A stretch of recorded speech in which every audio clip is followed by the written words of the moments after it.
Olha, é o Channing Tatum. Jeff Bridges tá nesse filme, ok?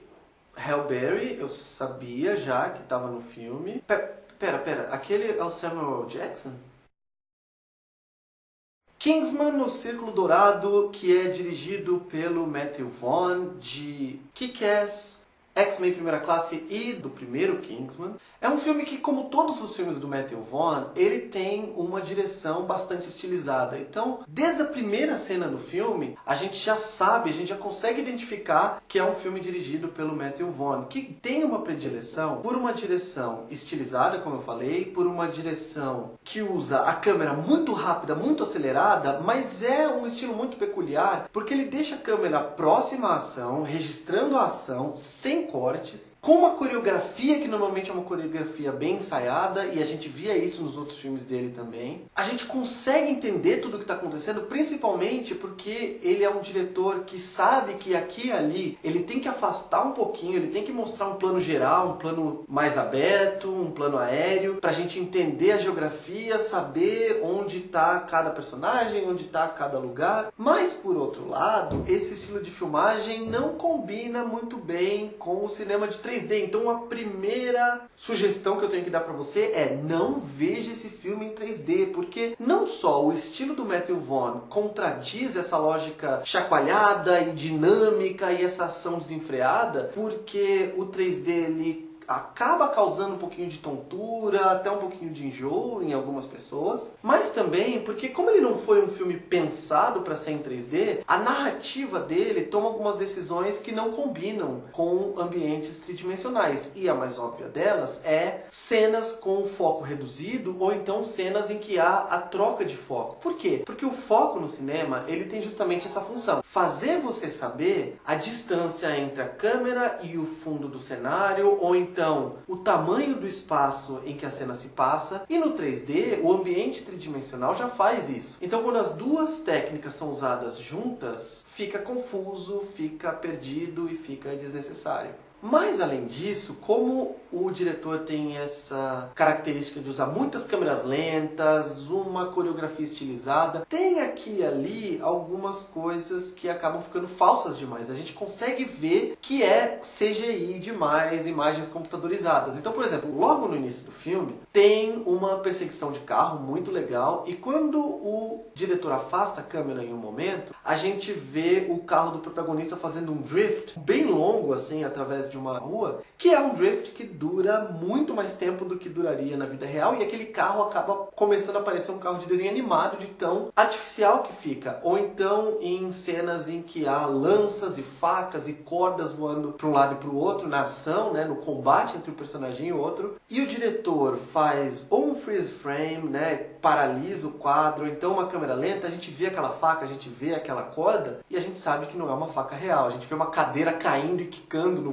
fundo do quadro, e a gente consegue ver que não tem gravidade nenhuma exercendo sobre aquela cadeira, porque ela foi feita no computador e inserida na cena que está sendo filmada com o plano verde atrás. E tem outra característica do Matthew Vaughn que a gente já via bastante no Kick-Ass e que aqui ultrapassa todas as fronteiras do que você está esperando, é o uso da violência gráfica como estratégia de humor. Então, tem várias gags cômicas do filme que são engraçadas justamente por ter muito sangue, por ter muita víscera, por ter muito gore. Tem uma delas, que é a mais óbvia, que é até uma piscadinha do diretor para um filme específico dos irmãos Coen, que eu não vou citar qual é. E tem uma cena que você também vai saber qual é, que é uma cena em que algumas pessoas me perguntaram se eu achei que ele passou um pouco do limite, e eu não acho que a cena em si seja uma cena absurda demais. É absurda, mas o principal problema é que o filme inteiro é meio machista. E não é só no senso de humor. Por exemplo, o protagonista conhece uma mulher numa festa, e outro personagem também tinha conhecido a mesma mulher numa festa, e a impressão que dá é que na cabeça do Matthew Vaughn, na fantasia masculina heterossexual do Matthew Vaughn,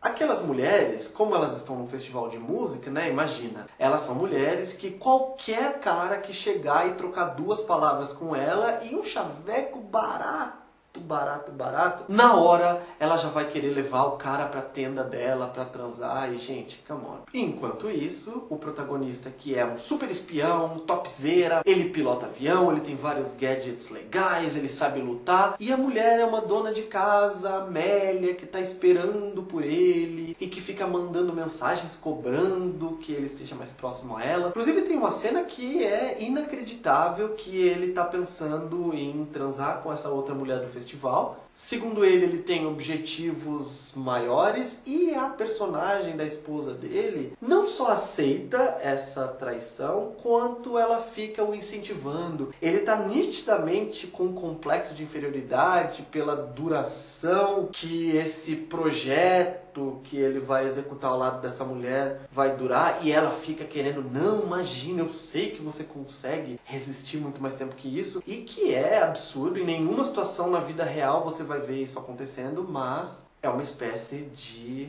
confirmação masculina do personagem e, obviamente, do cineasta também. Então, aquela cena que eu falei, ela acaba se tornando machista pela maneira que as mulheres do filme são retratadas e que o protagonista é retratado.